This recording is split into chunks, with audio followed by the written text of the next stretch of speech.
Pentagon. Firefighters continue to pour streams of water onto the side of the building, and a huge black cloud of smoke continues to billow out.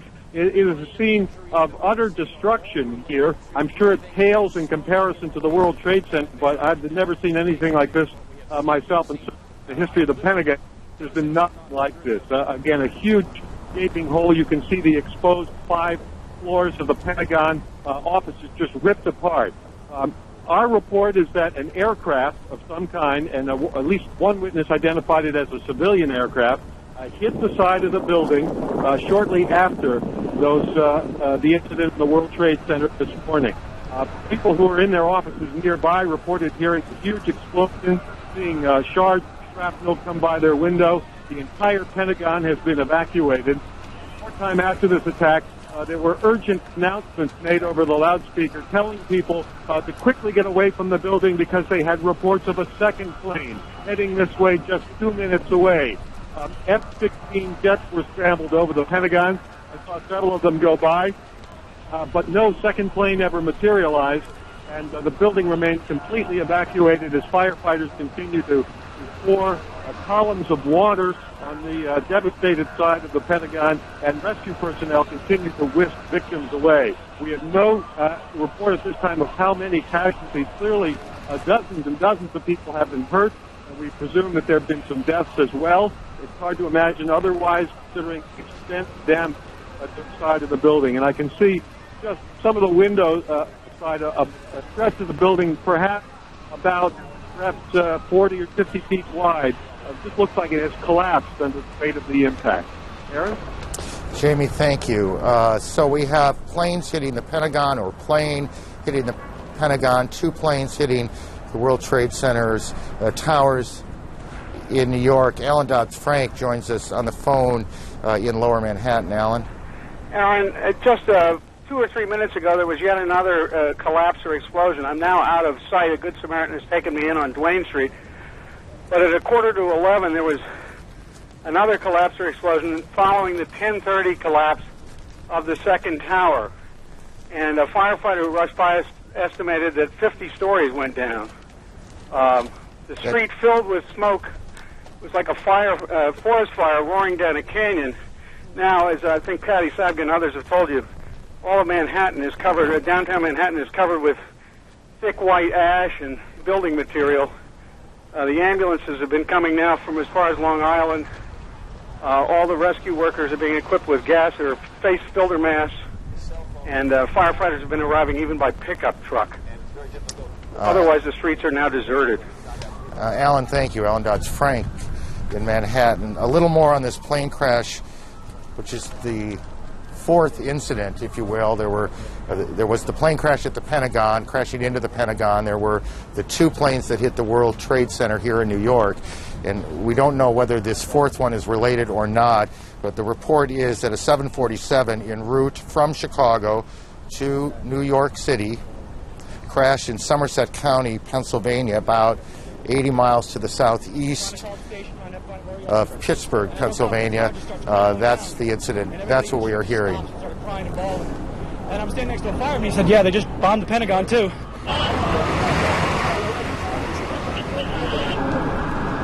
Our colleague, Jeff Green, well, we have a little more sound here from witnesses. I'm with the fire alarm company. The doorman goes to me, wow, I never seen a plane flying so low. And we looked out at it, all of a sudden, boom, it seemed like it wasn't even real. And we came running over, he had closer to the place, and all of a sudden we saw the other explosion. I don't know. What's happening? She's been waiting for another explosion. Down, my man. Down. Move it, come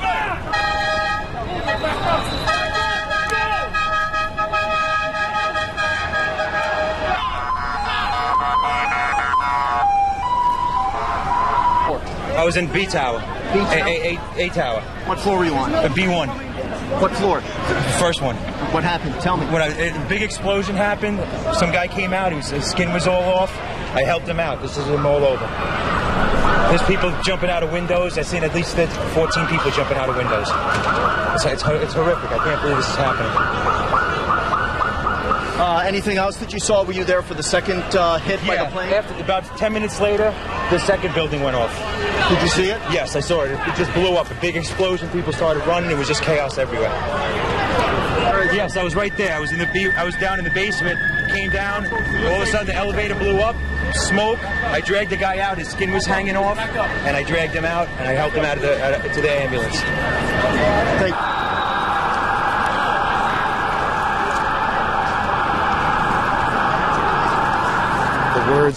The words of some of the witnesses here in Manhattan this morning, and the pictures of what will, I suspect, before this is over, go down as one of the most horrific days in our lifetime. We're joined by our colleague, CNN's Jeff Greenfield. Aaron, you know what? In 1993, when terrorists bombed the World Trade Center, their plan was to knock one of the towers into the other, bringing them both down. That disaster was averted, and bad as that was, in a sense, America was lucky. Another terrorist attack in the planning was interrupted to blow up the Lincoln Tunnel and submerge dozens, maybe hundreds of people. At the eve of the millennium, a suspected terrorist, was intercepted, you remember, at the Canadian border on his way to Seattle. And I know that not so long ago, former President Clinton, in a private talk to a group, ruminated on how lucky the United States has been over the years with the combination of luck and the skill of anti-terrorist people to avoid such things. What we are seeing now is nothing less than the worst nightmare that one could imagine come to life, probably worse than anyone could have imagined. You may remember that Tom Clancy wrote a novel that ends with a terrorist hijacker crashing into the Capitol. The worst act of terrorist violence on American soil, the Oklahoma City bombing, killed fewer than 200 people. All we know today is that tens of thousands of people worked in that complex that has been destroyed. And I hate to say it this way, but this may be the day that America's luck ran out. Well, it is hard, isn't it? I mean, you look out here, and you see the Statue of Liberty to the right, and these buildings off to the left, the attacks on Washington. We don't know a lot about who's behind this or what this is all about, but the symbolism of these attacks is extraordinary. CNN's David Ensor is in Washington, and he joins us. David? Aaron, I'm talking to U.S. officials who are obviously working on who is responsible for this. Their working thesis is that this is overseas terrorism, not domestic. They say they cannot rule out additional attacks yet to come.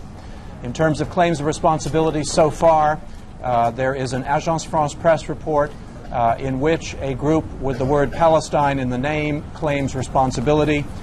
There is also a report quoting personnel close to Osama bin Laden, the fugitive Saudi accused terrorist, denying that group was involved. But again, U.S. officials say they can't shed any light on whether these reports are correct or incorrect. Usually when this kind of attack occurs, you have claims of responsibility from all sorts of people who had nothing to do with it. So it's a very fluid situation at this point. But the Central Intelligence Agency of the United States has been evacuated from its headquarters in Langley, Virginia. There are some key personnel still in the headquarters, but the operations center has been moved elsewhere. U.S. officials saying they don't want to talk about where exactly the headquarters staff and operations staff has been moved to.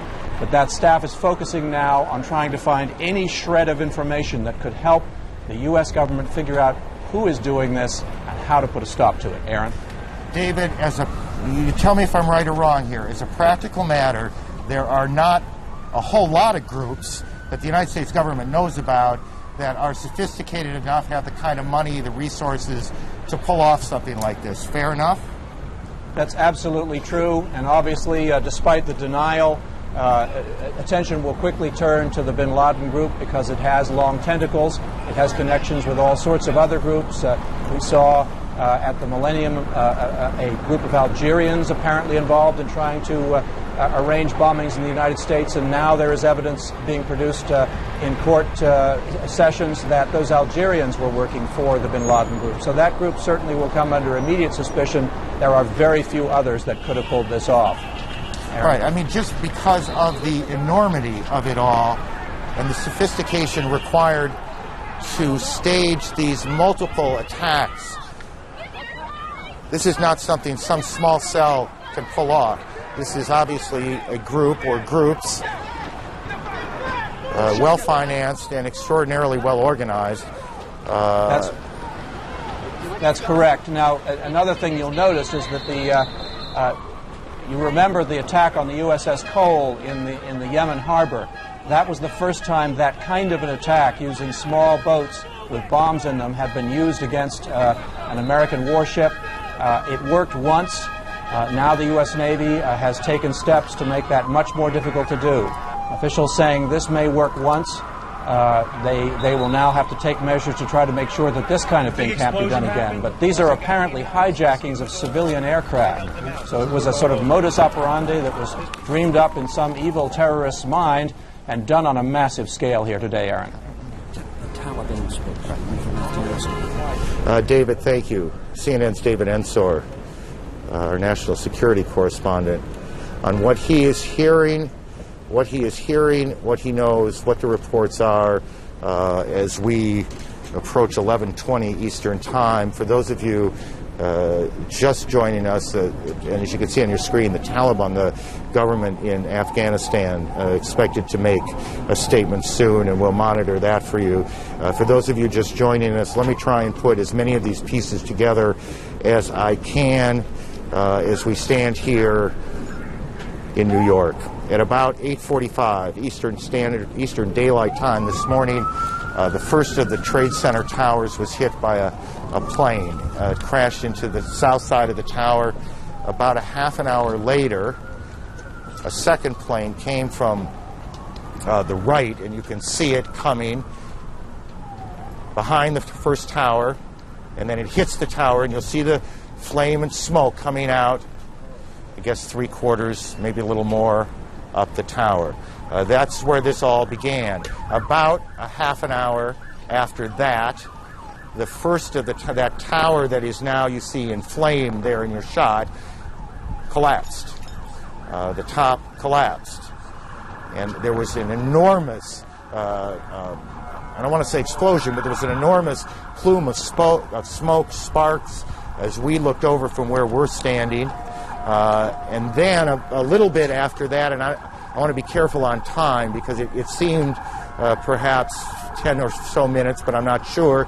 The second tower, which in fact was the first one hit, collapsed as well, and that's what you're about to see.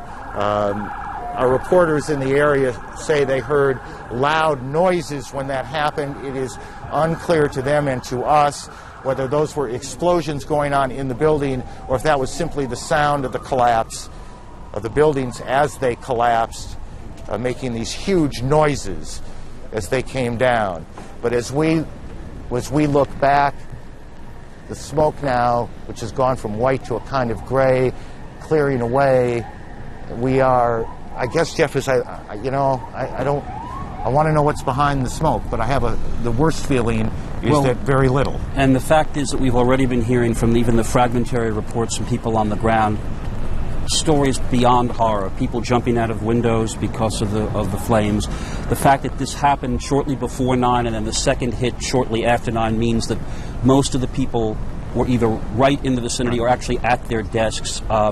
So one doesn't want to be overly grim, but the fact is there were thousands of people were in these two buildings. Again, 50,000 people come to work in those buildings. Many thousands more pass through those buildings every day. There are retail shops on the lower floors of the Trade Center. It is where the PATH trains from New Jersey come in. Correct. The trains, the commuter trains coming from the other side of the river from New Jersey come in and drop off and pick up their passengers. So it is an extraordinarily busy area. It is also an area, for a number of reasons, rich in symbolism to this city and to the country. You can see from where we are the Statue of Liberty in New York Harbor in the scene. So that's what happened in New York.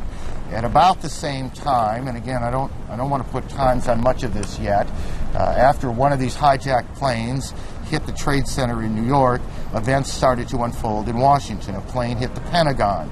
And then there was a major fire at the Pentagon, and the Pentagon has now been evacuated. The State Department has been evacuated. The president, who was in Florida, went before cameras to denounce, as you would expect, and as we would expect, this terrorist attack, promising to hunt down those responsible. It was the president himself who first used, at least as I heard the story unfold today, the word terrorism. There was no doubt in his mind, at least. The president now is heading back.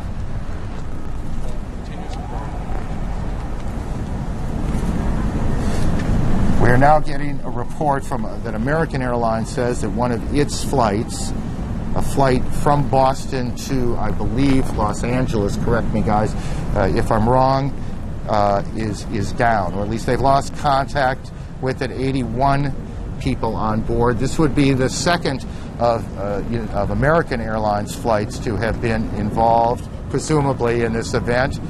Another flight, this one from Dulles to Los Angeles, is down with 54 passengers on board. So again, so there are two American airlines, one Dulles, Washington, D.C. to Los Angeles, the other Boston to Los Angeles. Both American Airlines planes reported by the airline to be down.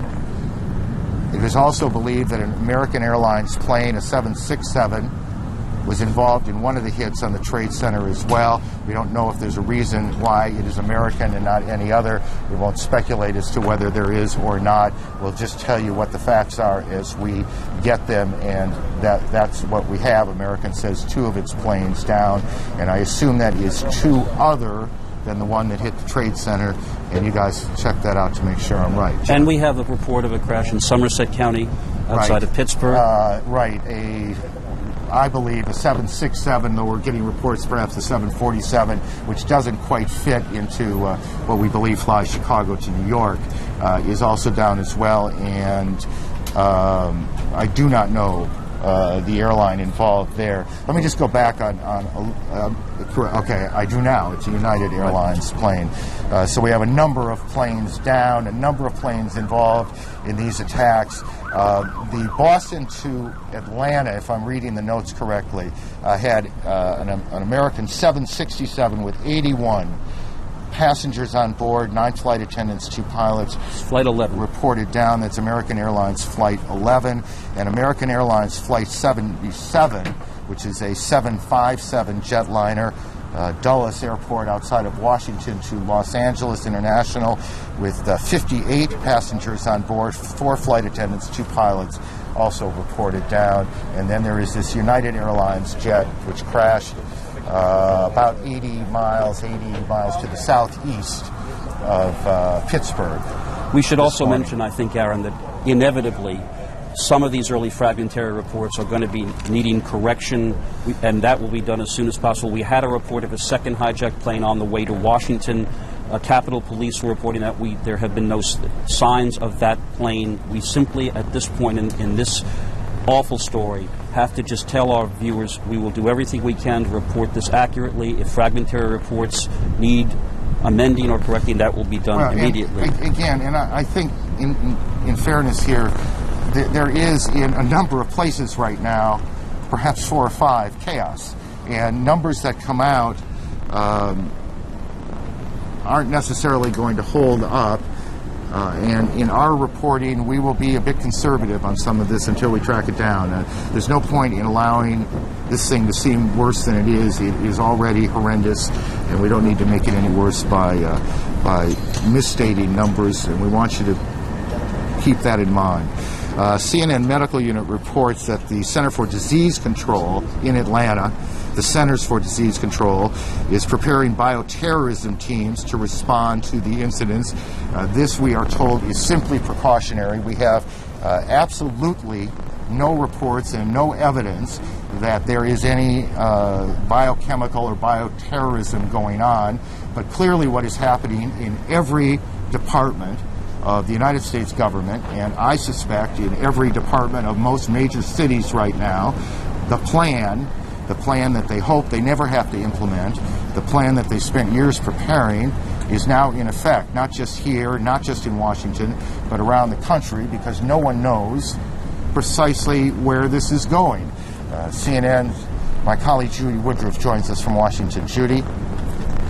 Aaron, we've been watching this here in the Washington Bureau. I'm in the studio now just a few blocks from the Capitol, from the United States Capitol, and the first thing I want to tell you is that everyone I'm sure on their minds is God rest the souls of those who've lost their lives this morning in New York, in Washington, near Pittsburgh, in Pennsylvania.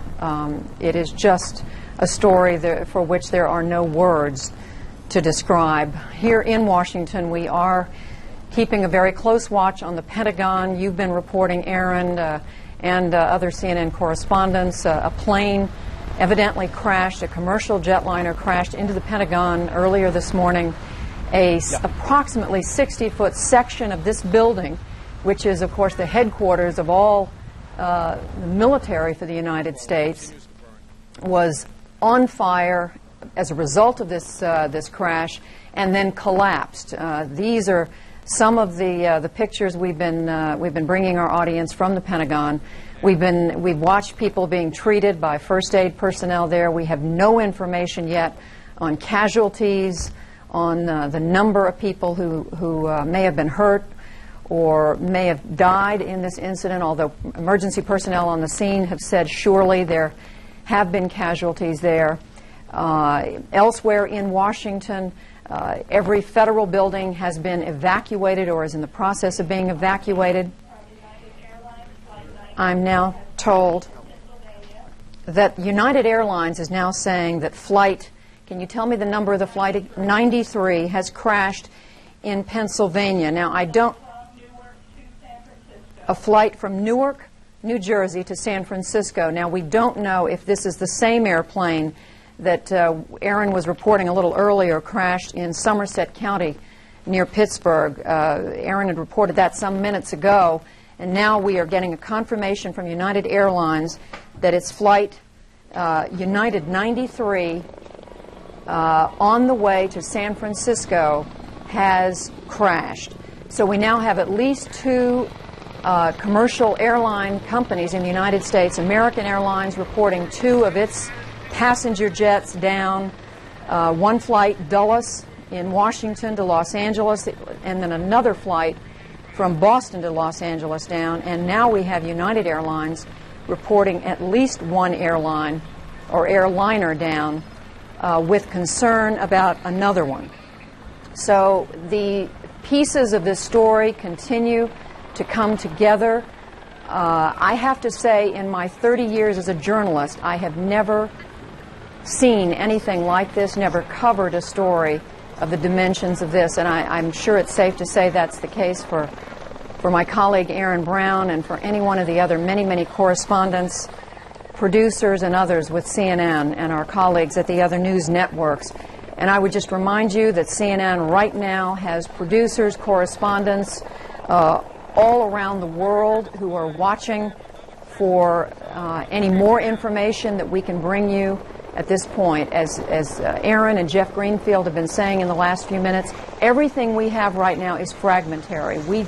We are simply reporting to you what we are learning from police, from the federal government, from the CIA, from David Ensor, from our other correspondents. And I'm now told that former U.S. Army Commander General Wesley Clark is joining us on the telephone.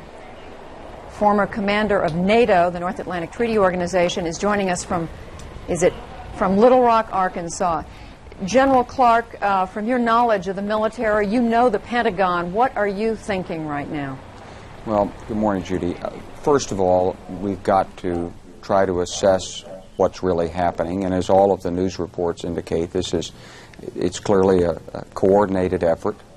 It wasn't announced, and it hasn't been announced that it's over, and we don't know how it will finally conclude, so there's likely to be more trouble before all of this concludes. So we've got to protect the American people first. We've got to look after those who are injured. We've got to take precautionary measures to deal with future incidents, and I think all of that's underway with a lot of responsible action by people everywhere. The damage at the Pentagon is unclear from all the news reports that I've seen. The one report that said it crashed into the Army side of the building There are command centers in various places of the Pentagon, and there are many other alternate command centers. So I don't think there's really any issue about the command and control of the United States Armed Forces. I'm sure that's very solid right now. General Clark, why do you say there's likely to be more trouble?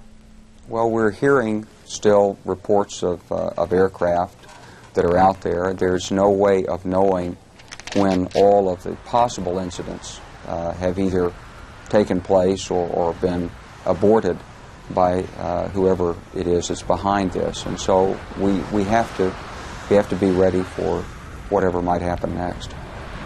General, can you give us some sense of, clearly the United States has never experienced anything of this magnitude, but what are the leaders of our military, the Joint Chiefs, the Secretary of Defense and others, what presumably are they doing right now in order to be on top of a situation where you have the Pentagon on fire, New York City in a state of chaos, and every federal building in Washington evacuated? Well, first of all, we'll be trying to assess what happened. We'll be making sure that the protection posture of our bases worldwide and all of our units out there is raised so that we're able to protect our forces and our family members, and then we'll be looking to provide assistance to wherever such incidents might occur. Whatever military capabilities there will be that could be of use will be certainly made available to the other agencies of state, local, and federal government who are involved in trying to deal with these tragedies right now. Then beyond that, we'll be waiting for the information to come in about who may have been behind this, and we'll be looking at what measures can be taken to strike and prevent further actions or in punitive retaliation. Well, speaking of that, General Clark, wouldn't you agree there are very few of the terrorist groups, at least that we're familiar with, who would have the capability to pull off something this coordinated on this scale? I think that's exactly right. There's only one group that has ever indicated that it has this kind of ability, and that's Osama bin Laden's. So obviously that'll be the first suspicion. Clearly we are all in a state of shock, General Clark, but is it fair to say that you're not truly surprised by this, given what we've heard from that particular group? And again, we don't know who's behind this, but given what we do know. Well, there have been many threats made against the United States and threats of terrorism, and we know that the World Trade Center has been a target. We know that aircraft have been hijacked, and we know that car bombings are used in many places in the world. And there's no doubt that for a long time there have been groups who have tried to target the United States. Normally, many times we've gotten indications. We've been able to take actions that the American public never knows about that have broken up these attempts. In this case, for whatever reason, we didn't have the information and we weren't able to take the actions to break it up. And General, what do you say to those Americans who are looking at these horrific pictures that they've been watching now for almost 3 hours on television, who are thinking, will I ever feel safe again in an airplane, in a tall building in this country? I think that will be one of the primary issues that has to be addressed by government leaders, is how to restore ever a sense of normalcy to the country. Will it ever be the same? And that's a question everybody will be asking. But I think it's too soon to expect any answers to that. I think we've got to assess this. We've got to track this down. I think one thing that comes through very clearly now is if this is terrorism and international terrorism, then clearly there has to be a much greater degree of cooperation between nations to deal with this. Whoever did this lives somewhere. He's supported by someone, and people know him, and someone knew that these events were being planned.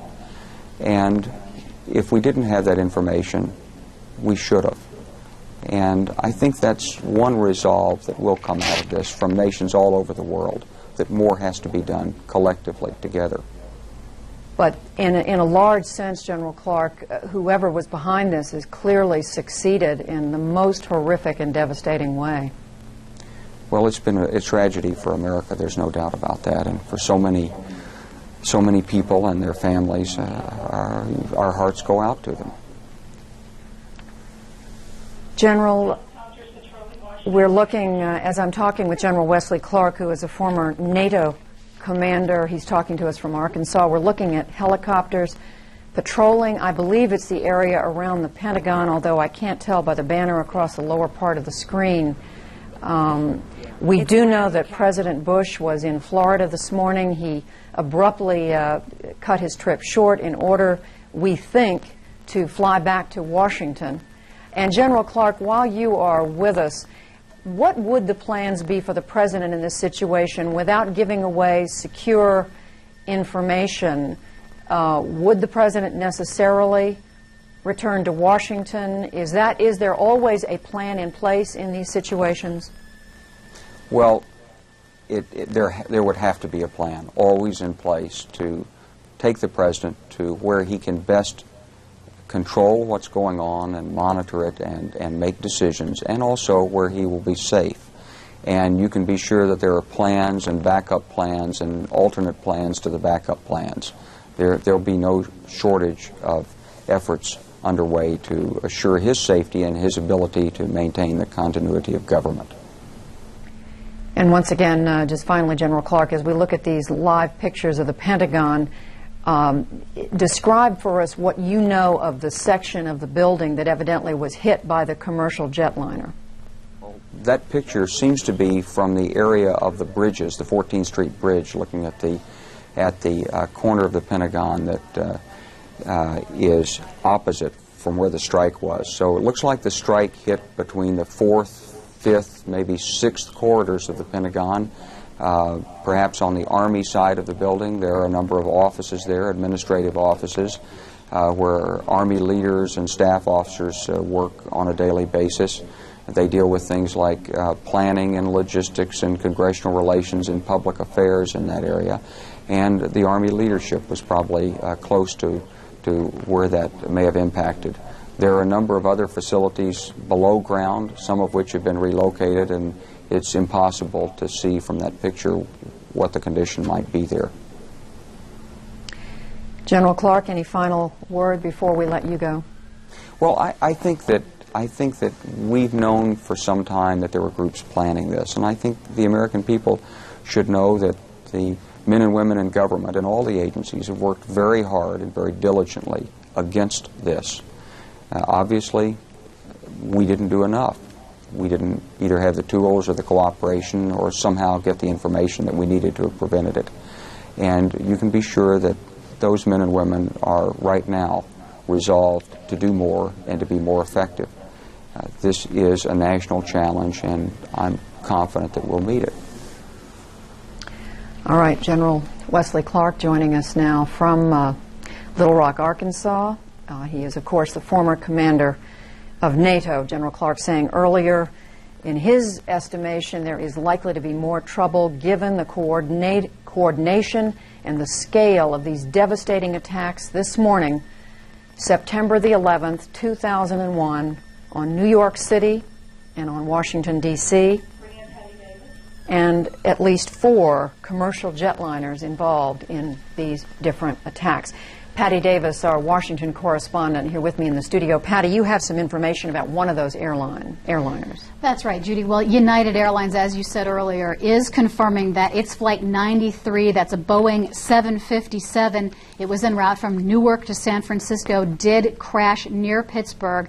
It is also now saying that it is deeply concerned about another flight, that is United Flight number 175, a Boeing 757 that was traveling from Boston to Los Angeles. It said it is deeply concerned about that flight right now. We don't know the status of that particular flight right now. Now, the United Airlines CEO, James Goodwin, saying that the thoughts of everyone at United are with the passengers and crews of these flights, including prayers. United is not saying how many people on board each of these flights, how many flight attendants, how many pilots.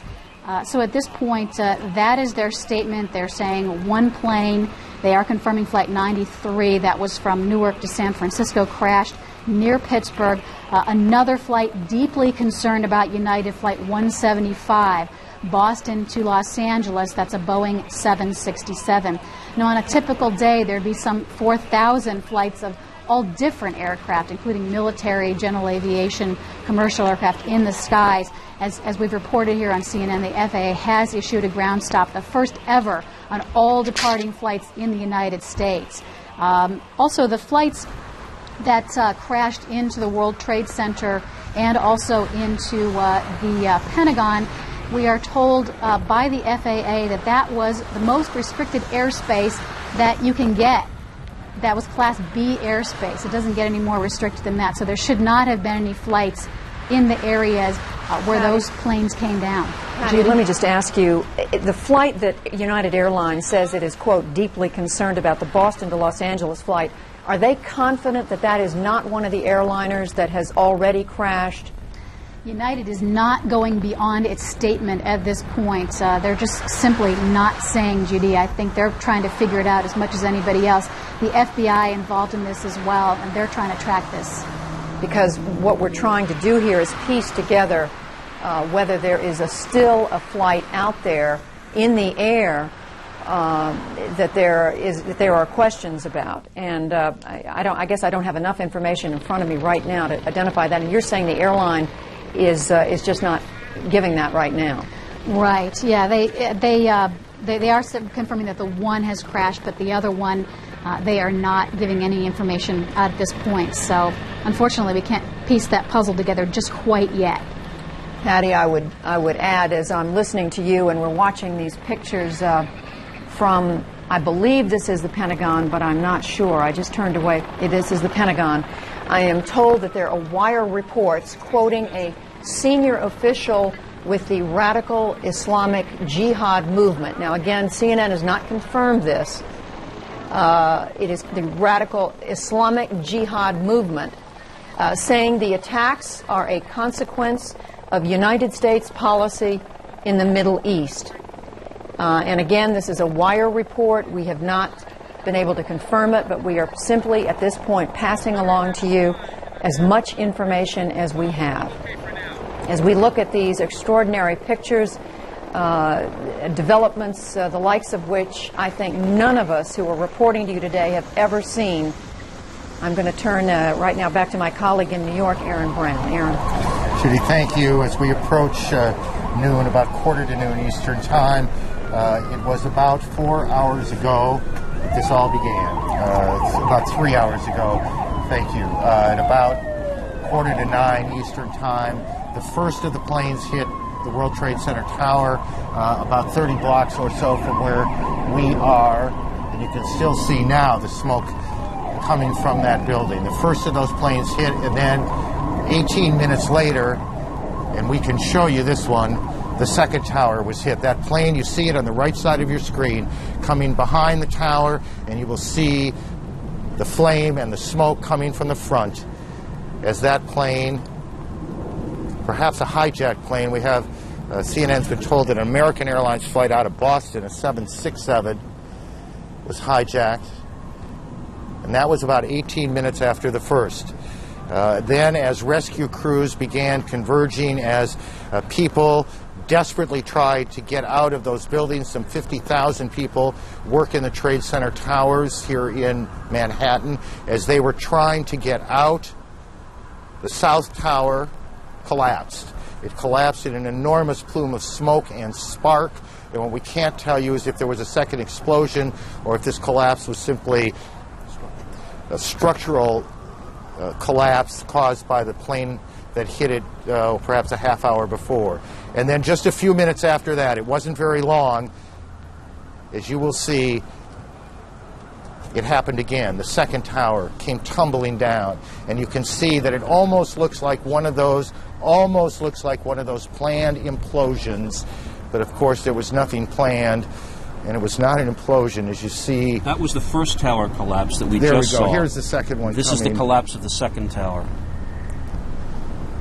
And so now, as we stand here, both towers, the tops of both towers, are gone. Behind somewhere, that plume of smoke that continues to rise over the Trade Center. What is left of those buildings, we cannot tell you. We cannot tell you. In Logan Airport, where at least 2, perhaps 3 of the planes involved began their day, officials now are meeting with reporters, and we can pick that up live. That we've had various reports on to call these following numbers. American Airlines, 800-245-0999. Secondly, family members can call a Massport number, 617-568-3100. We've also urging people not to come to the airport at this point in time. We've increased the shuttle buses from the terminals to the MBTA Blue Line stop, and the MBTA has increased the frequency of subway transportation. We are in close communication with the FAA, the FBI, State Police, Commonwealth of Massachusetts. And that's all I have right now. So you've got to tell us. What flights do you have reports on? The flights, I cannot confirm or deny any flight numbers because I have not received official notification on any flight numbers. How can we get all the numbers? It'll be everybody who's got a flight.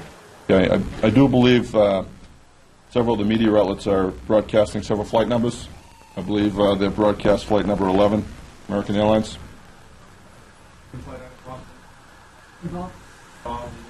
I don't know at this point in time. Were the passengers hijacked? Do not confirm that. Has the airport accounted for all outbound flights? That's outside of the scope of the airport's responsibility. We're leaving it up to the FAA to conduct that activity. Joe, what is the code? Joe, what is the code Fort Knox? We have reports of employees who Fort Knox around the time that the planes went into the world. That I don't know what that means. Doesn't mean have any connotation here at Logan Airport. What about planes that are flying in here? Are they being rerouted somewhere else? Aircraft were flying into Logan Airport. We did take some arrivals, but now since the airport is shut down, these flights will be diverted to Canada. They're not taking flights either, would you? Are you screening passengers? Remove them from another area, yes. They're being directed to seek either public transportation or their own transportation out of the airport. Leaving the airport? No. How long do you anticipate the airport to be closed? It's indefinite this time. We'll be meeting with the FAA. We'll be conducting an analysis of our intelligence that we have. We'll make a determination later on this afternoon. Pardon me? I can just tell you briefly, we have shut down security checkpoints. We've moved everyone away from the boarding gate areas. We've increased police presence dramatically. We've requested additional state police be sent to the airport. And we've shut down some construction activities around the airport. Is this the highest level of security ever, Joe? Is another flight from Boston? I can't confirm or deny that right now. Is there anything unusual about the boarding procedure of this flight? I don't have any reports that would say the same. Are you investigating breaches of security? How are you getting to the bottom of this hijacking? I can tell you we have an ongoing investigation right now. Just an initial investigation being conducted with Massport, Massachusetts State Police, and the FBI. What do you know about United Airlines Flight 175, which is unaccounted for right now from out of Boston? I don't have any, can't confirm or anything or deny anything on that. That's Joe, the flight. got a number? No, they have not. Joe, did Flight 11 leave on time? Were there any delays? And was there any conversation between the pilot and the tower that seemed unusual? Flight number 11 left at 7:59. I believe it was on time. And everything went as scheduled when it left Logan Airport. How many people were on board? I don't have a passenger count right now. Are you aware of any communications from the pilot? No, I'm not. Would its flight path into L.A. normally have taken it south, or towards New York, south? I can't answer that. I don't have any information on that flight path. When did the tower here detect that there was something wrong? Again, I don't have that specific information. You know what time? I don't know. You know what time this United flight left? I have no information on the United flight right How now. unusual would it be for New York people heading to? Again, I'm not familiar with the particular flight patterns they may have filed. Was it a non-stop flight to Los Angeles? I believe it was. At what time, sir, were the flights stopped loading? What time? What time was the airport shut down? I believe we shut the airport down to arriving flights somewhere around 9:15, and departing flights shortly after that. What happened to the flights that were in the air? They were diverted to other airports. How long will the airport be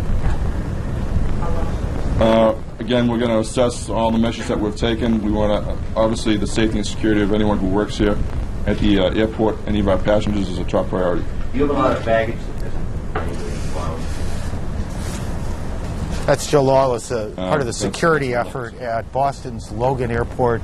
A number of the planes that have been involved in this extraordinarily horrendous event today began their day in Boston. The Boston airport, like airports now across the entire country, is closed. Every airport in the country closed. International flights, as you heard Mr. Lawless say, being sent to Canada as they approach the United States.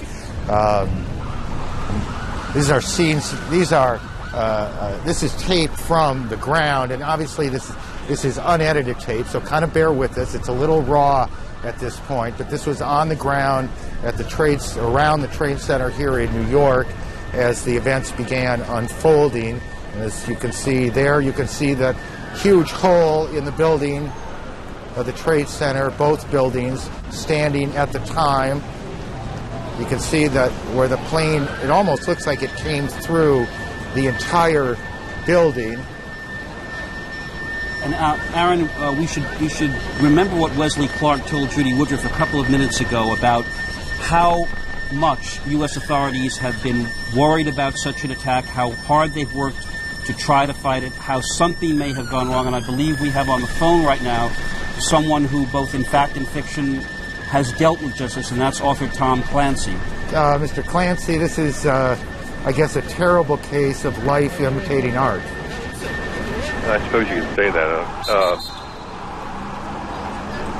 It's a noteworthy incident. I mean, it's not the sort of thing it's the sort of thing that's best left in a novel rather than in real life. Unfortunately, one of the problems with being an author is keeping up with reality. But Mr. Clancy, you also are very well plugged into this world. From your own knowledge, how concerned have the authorities been that something of this scale could possibly hit on American soil? It's Jeff Greenfield, right? Yes, sir. Okay, well, Jeff, you've been here to the house. I mean, it's.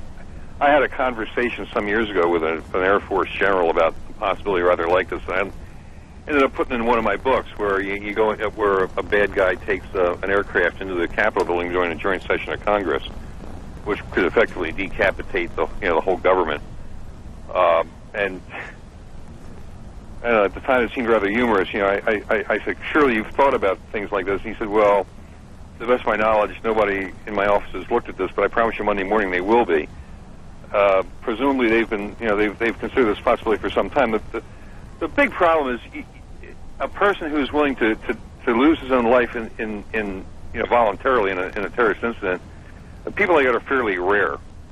Self-preservation is indeed the first law of nature, and not too many people are willing to throw their lives away, and those who do it generally do it for religious reasons because they think there's something good waiting for them on the other side of death. In a case like this, that's going to lean people towards talking about Islamic fanatics, but we need to remember Islam is a religion, and it's a religion with beliefs not terribly different from Judaism or Christianity. They believe in a God of love and justice the same as we do, and they're not all maniacs. And religious tolerance is one of the principles of our country. We need to hold on to that principle very tightly right now, because it's the principles you hold on to when things are tough that really count. Fair point. This was an act by a small number of madmen And madmen don't characterize any part of humanity. Tom, it's Aaron Brown. When you would talk to these officials in doing the research, did they see an attack of this enormity, or were they more concerned with these sort of devastating but smaller kind of hit and miss attacks that we've seen over the last 7-8 years? Well, you don't ordinarily expect terrorists to display this degree of expertise. Flying an airplane is not all that easy. Kidnapping or hijacking an airplane, particularly with the safeguards we have at the airports right now, is not a trivial exercise. But unfortunately, the security you have at airports is not perfect, because nothing human beings do is perfect. Somebody thought very carefully and hard and long about this, and then they got some madmen to actually take control of the aircraft. Tom, stay with me for a second. We a few moments ago told our viewers that United Airlines was concerned about another. United lost a flight near Pittsburgh earlier today, and officials said they were also concerned about United Flight 175, Boston to Los Angeles. And now we have reports that concern was justified. A second plane has gone down, United Flight 175. Again, that was from Boston to L.A. And as you look at the Pentagon, which was also hit by a plane earlier in the day. Jeff? Yes, Tom, you were mentioning that this is such a rare act, and yet we now know of at least 4 commercial airliners that apparently were hijacked and either crashed or crashed into buildings, causing death and havoc of an unimaginable scale. So whoever is behind this is of a dimension that literally dwarfs even fantasy. Pretty big when I dreamed, and fortunately or unfortunately, didn't get quite this large. It's not, generally speaking, it's not credible to think that you're going to find more than one person who's willing to do something like this, because people who are willing to throw their lives away are fairly rare. In this case, they got somebody who was well organized and produced a well planned and reasonably well executed operation. Well, and we need to find out who it was, and then to go after him. But that's going to take time. But we do have the people to do that if they have the proper support from the executive branch of the government and from the general population of our country to identify, locate, and deal with the people who performed this act. The president said earlier today, shortly after the Trade Center attacks, the president characterizing these as terrorist attacks, and said that the United States government will do whatever it is necessary to hunt down those people responsible. I think it is fair to say, Tom, Jeff, all of you on the line here, it is fair to say that what we know is that this is an extraordinarily large operation, and what we don't know, in a way, is just how big it is. It seems that at each passing moment or so, we get another report of another incident, and our instinct tells us that they are all connected. We have a number of planes down, 2 American airline jets, 2 United jets down. We have a plane that hit the Pentagon. We had 2 that hit the Trade Center. You're talking about something that is, I think it's fair to say, Jeff, it is beyond anything any of us could possibly have imagined. I think that those of us who dealt with Oklahoma City, those of us who dealt with the Trade Center here in '93, as we both did, you say, that is awful what happened. And you look at what appears to be playing out today, and we have no idea yet what the loss of life will be, certainly in the hundreds. We know that hospitals here in New York are overwhelmed with people being brought there all over the city of New York and beyond. The only piece of news that is the least bit, I guess, reassuring is that there is no report of any kind of chemical result. That is, the folks on the ground around the World Trade Center, the rescue crews, the survivors, There is absolutely no indication at this moment that there was any kind of bioterrorism involved. Not that what happened here isn't horrific enough. Yeah, absolutely. And let me just add on again, small, medium-sized pieces of information as we go. All airlines in the country are closed down. All airports in the country are closed down. We now are being told that the U.S.-Mexican border has been sealed. We don't know if that is just simply part of a plan that the government puts into effect under a worst-case circumstance. This is certainly that. Or if there is some specific reason why a decision was made to shut down that border.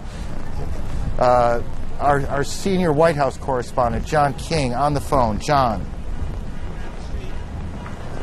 John?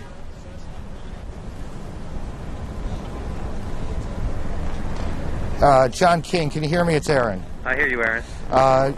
What have you got to report for us? Aaron, I'm standing across from the White House. I'm told by Secret Service and administration sources that all of the principals, all of the protectees, meaning the President, the Vice President, the First Lady, and Mrs. Cheney, are safe. They do not want us disclosing their locations, but I am told by a senior administration official that the plan and the priority is to get President Bush back to the White House as soon as they believe it is safe. Now, there are both operational and political reasons for wanting to do that. The White House Situation Room, in the view of White House officials, is the best place from which to monitor events and direct any operations. And that is a fortified structure within the White House compound where we know the Vice President was when everyone else was evacuated from the premises earlier. Again, the Secret Service does not want to confirm for us for security reasons, or administration officials the same, tell us where those people are now, although I was told a short time ago the Vice President is still in a position to be monitoring and directing the response to these developments, and that the President, who is en route back to Washington, we're told Andrews Air Force Base is on full alert. I was also told that there are extra precautions that were taken to ensure the President's flight back to Washington was a safe one. Now, you can read into that additional fighter jet escorts, Air Force One always has some escorts with it, that additional fighter jet escorts were put up for that. Now, the political reason they want to get the President back to the White House is rather obvious. The White House believes this has been a tragic terrorist attack, and they want to send the signal that the President is back on the job at the White House. Priority one, though, officials say, is to guarantee that he can be safely brought back to the White House. And in the past half hour or so, we have seen security precautions on the street, checks being taken out on the street, on the grounds around the White House. There are snipers up on the roofs of the White House itself, including buildings around it. And a military helicopter gunship flew over the premises not that long ago, about 15 minutes ago now, and then it circled back over toward the Pentagon, where from my location you can still see smoke coming into the sky from there. But we are told the Vice President is still in a position to monitor all this as the President makes his way back.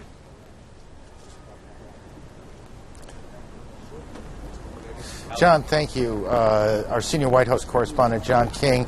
As John mentioned, the President was in Sarasota, Florida, making his way back to Washington. Whether he'll be taken directly to the White House or not is a little bit unclear. Secret Service wants to make sure the building is safe.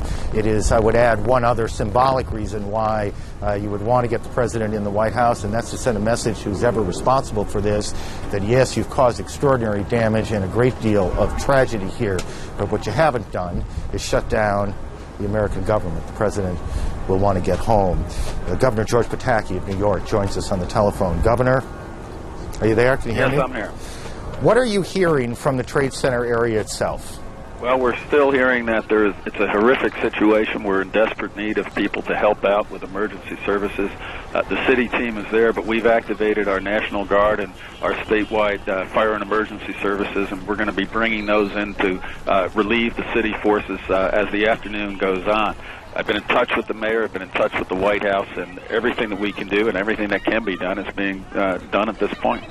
Has anyone given you any idea of how many injured we are dealing with down in Not the at this point. At this point, the sole goal is to try to help as many people as possible, to get them to the emergency services, to get them the care they need, to help people who want to leave the area to leave in an orderly way, and to make sure we do everything we can to provide security throughout the city and throughout the state. And Governor Pataki, can you tell me the degree to which the state's planning for these sorts of tragedies, and there's obviously a plan in place, and New York is because of its place in the world, is obviously a place you have to consider a target. Whether that plan envisions something of the magnitude of what has taken place this morning. Well, you plan for any eventuality, but you never actually expect to see something of this magnitude. But we have coordinated well with the city. We're going to continue to make sure we provide all the support we can. We do have emergency services and emergency transportation running. I know the reports have been inaccurate. We do have limited rail service out of Grand Central to the northern suburbs, limited rail service out of Brooklyn and Queens to Long Island. We're working to make sure that